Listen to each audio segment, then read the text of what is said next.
নৱগঠিত ৰঙা নদী সমষ্টিৰ উত্তৰ লালুকত গাভৰু নদীৰ বাঢ়নি পানী নিৰ্মাণ নহল মাথাউৰি।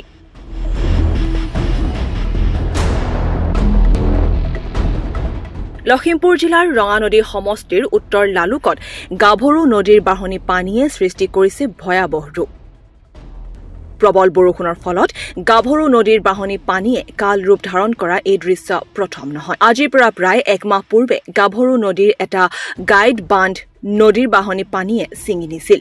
সেই সময়ত মানুহৰ ঘৰত প্ৰৱেশ কৰিছিল বাঢ়নি পানী। বিভাগীয় কৰ্তৃপক্ষই ঢেকিয়াজুলি খ্ৰীষ্টান গাঁৱত উপস্থিত হৈ মাথাউৰিটো নিৰ্মাণ কৰাৰ আশ্বাস দিছিল যদিও পৰৱৰ্তী সময়ত ফুটুকাৰ ফেন হৈ ৰল। নিৰ্মাণ নহল মাথাউৰি।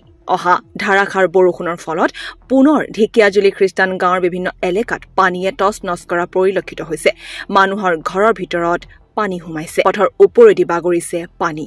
৭১৩ নং ঢেকিয়াজুলি খ্ৰীষ্টান প্ৰাথমিক বিদ্যালয়তো পানী, যাৰ বাবে পুৱাই বিদ্যালয়ৰ ছাত্ৰ ছাত্ৰীসকল বিদ্যালয়লৈ আহি পুনৰ ঘৰলৈ ঘূৰি যাব লগা হ'ল পথৰ পৰাই।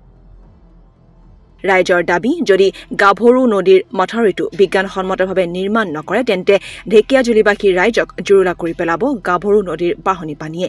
সেয়ে চৰকাৰ প্ৰশাসনৰ লগতে মুখ্যমন্ত্ৰীলৈ দাবী, অতি কম দিনৰ ভিতৰত গাভৰু নদীৰ বাঢ়নি পানীয়ে চিঙা মথাউৰিটো নিৰ্মাণ কৰি ৰাইজক সুবিধা প্ৰদান কৰিব লাগে। এতিয়া চাওক, 2 মাহ আগতে তেওঁ চৰকাৰী মানুহে বহুত আহিছে, আপোনাৰ ফ্লাডৰ আহিছে, আপোনাৰ PWD, আপোনাৰ মাথাউৰি বিভাগত বিভিন্ন ধৰণৰ অফিচাৰবিলাক আহিছে। তেওঁলোকে কৈছে যে 1.5 মাহৰ ভিতৰতে, এমাহ ভিতৰতে আমি সম্পূৰ্ণ কৰি দিম মাথাউৰিটো, চিঙা মাথাউৰিটো।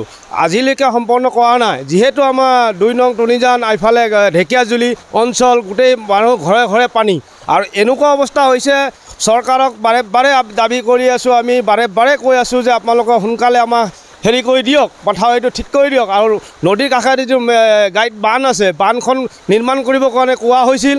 তেওঁলোকে ক'লে আমাৰ আশ্বাস দিছে যে কৰি দিম, যিহেতু আমি খৰালি দিন আহিলে কৰিম। খৰালি দিন গুচি গ'ল, এইবাৰো গুচি গ'ল। এতিয়া বানপানী ভুক্তভোগী মানুহ ৰাইজে বহুত অসুবিধাত পৰি আছে।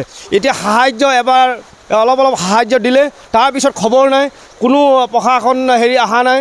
আৰু এতিয়া আজি ৰাতি গোটেই পথাৰ একেবাৰে অৱস্থা বেয়া হৈ গ'ল, আৰু মানুহ ঘৰে ঘৰে পানী, এক আঁঠু কঁকাললৈকে পানী আছে। আমাৰ 2 নং টুনিজান, গড়মূৰ, ঢেকিয়াজুলি, পানিকা গাঁও, বিশ্ৰামপুৰ, চবেই পানীয়ে পানী আজি।